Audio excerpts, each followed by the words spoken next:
Much, Allie Ann. Since 2000, autism has increased over 400%, with 1 out of every 36 children in the U.S. diagnosed with it. It's found 4 times more often in boys than girls. Now, today we're talking with one of the world's top autism experts to answer the question, is the increase because they just find it more often, or are there some factors at play? Let's join Dr. Doreen Granpeesheh. Thank you so much for being with us. Thank you very much for having me. I'm going to start with that question. Why over 400%? What has happened? Yeah, there's no question that we are more aware, and so of course it's a little bit easier to diagnose, and there are definitely more physicians diagnosing, but the increase is way too much to just be explained away by better diagnosis. A lot of what autism has to do with is toxicity in our environment. This is a disorder that is a genetic predisposition that is triggered by an environmental factor. The genetic part of it has to do with not being able to kind of detoxify fast enough. And of course, the environmental part is toxins in our environment, and particularly the toxins in our food, like pesticides. Pesticides.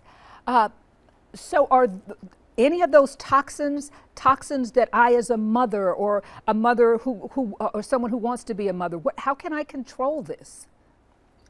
Yeah, so, a lot of parents will, as soon as they start to see some kind of red flags, will change their child's diet and will try to eat all organic or farmed foods.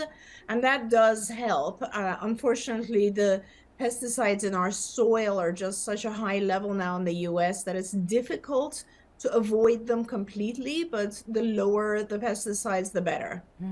Well, I have some video of you working with a young child. Let's take a look at that while we continue our conversation. You've appeared on Dr. Phil, The Doctors, and other notable news segments. What is the reaction you're getting from others in the field that it is related to toxins?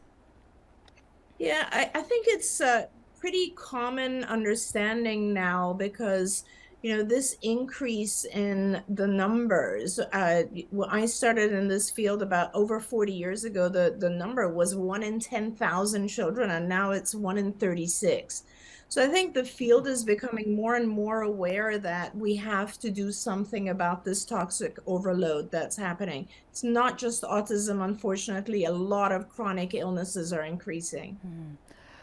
Let's take a look at a part of a session with a child, and tell us how significant her progress was and how you were able to get her from, I guess, point A to point B. Let's take a look at this first. Say mama. Mama. Good job. Say I am Ava. Ava. Good job. Say I am Ava. Here you go, baby. Nice job. Nice job.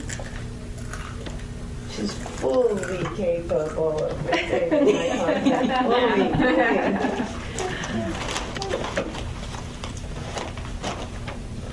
Do you want more? Ask me. I. Very nice asking. Okay. So I want. So I.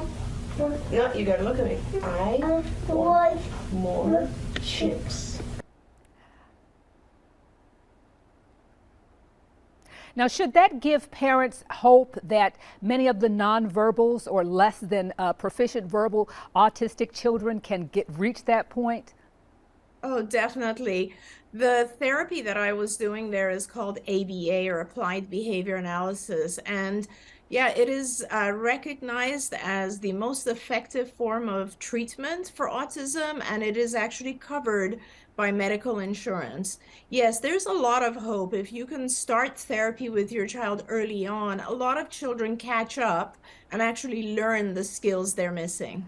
Well, thank you so much for being with us. And I say this to several of my guests, and I really mean it. Please join us again to do the part 2 of this session, because it's far from complete. Thanks for being with us. Thank you very much. My pleasure. Here's some more health news this morning. The life-saving drug insulin can be expensive for some people. That's the reality for diabetic George.